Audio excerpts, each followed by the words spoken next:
handang tumugon.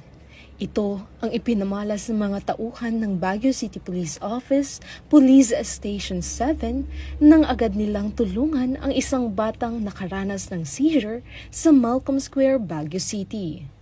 Noong ika-6 ng Hunyo 2026, habang nagpapatrolya sa kanilang area of responsibility, nakarinig ang mga pulis ng panawagan para sa tulong mula sa mga taong nasa paligid.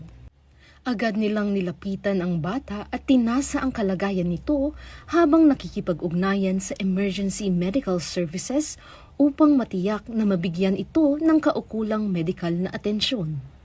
Sa tulong ng maagap na aksyon at koordinasyon ng mga responder, ligtas na nai-turn over ang bata sa mga medical personnel para sa karagdagang pagsusuri at pangangalaga. Ipinakikita ng insidenteng ito na ang pagpapatrolya ay hindi lamang tungkol sa pagpigil sa krimen at pagpapanatili ng kaayusan. Sa bawat pag-iikot sa komunidad, handa rin ang kapulisan na tumugon sa mga emergency na nangangailangan ng agarang tulong, lalo na kung buhay at kaligtasan ng mga mamamayan ang nakataya. Mula dito sa Baguio City Police Office, ako ang inyong PNN correspondent, Patrolwoman Jade Agustin, alagad ng batas, taga-taguyod ng Balitang Pulis.